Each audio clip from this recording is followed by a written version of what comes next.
Great, great, great, great. Now, this is very exciting. So she starts off in the same mood she was in. In the recitative, she's anxious. She doesn't know what to make of this.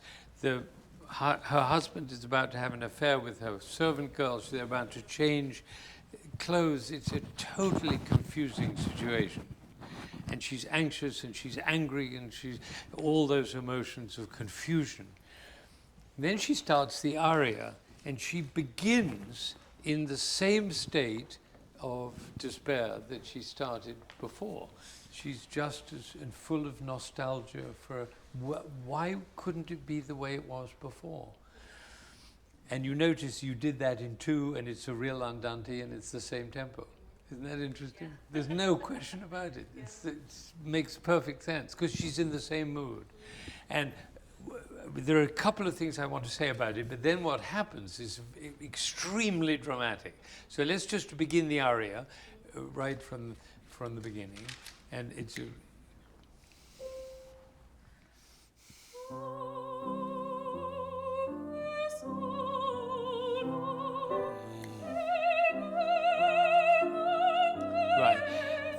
that you achieved better than before, and it can still be more. It's a 4-bar phrase. It's not 2 and 2, but it's a 4-bar phrase. And that will be helped very much by that feeling of moving in 2. Okay. Start to think of bars as beats, not as separate things. I mean, you obviously do, but if you can always think of a bar as part of a phrase. It's either the first bar, it's the second bar, it's the third bar, or it's the 4th bar. I'm going to conduct it that way, and you'll see how that works.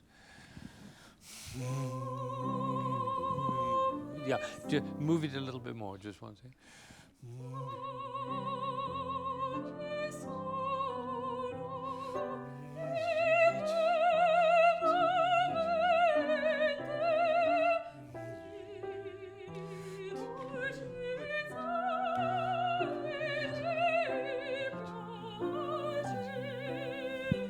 That's the way to sing. Right? You think 2, 3, 4. It's a beautiful way of thinking of music. It's the way it's constructed. Try it again, without me conducting.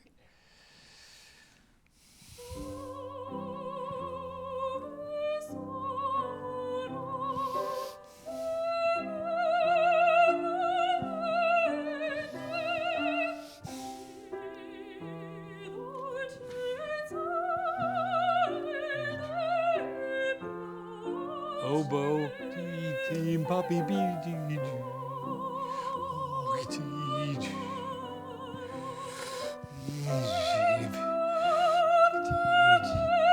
Now long line.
Now, doesn't this silly Mrs. Cavalieri seem like a fool compared to this? I mean, this is the deepest expression of a humiliated, sad wife, with every note expressing her despair, her nobility, her hope, all of that in the most, as only Shakespeare could have done, right? Perfect. Now what happens? Something very dramatic.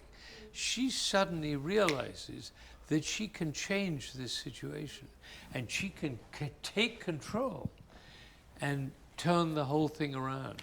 And she does it in a 4/4 allegro. And I think you can do it. If I were doing this, I'd do it much faster. Really? Oh, I'd like the wind. Okay. 1, 2, 3, don't, dee. And the excitement when she suddenly realizes, oh my God, I can take over. Right? Because all the women in Mozart are much smarter than the men. Absolutely. It's true in life too. But, yeah. So she realized she doesn't have to be a victim. And this is the moment, in that pause, which is one of the most powerful pauses in Western art. I think it probably is true. Yeah. In that pause, she goes from a listless, despairing teenager to a powerful woman who takes control of the whole opera. And take that frown off your face, all right, when you sing it. Yeah. It's so exciting. And the tempo is going to make it even more exciting. Okay, so let's go from the allegro. Where are we here? Here we go. All right, so 1, 2, 3.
The audience should be clapping.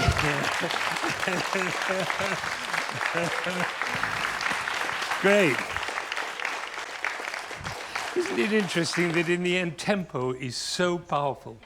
Tempo controls the mood. And when you get that, that's a true allegro. And everybody scampering away. And you can get that, and you become totally powerful. From that moment on in the opera, you're in charge. Isn't that great? And you're taking all of womankind with you.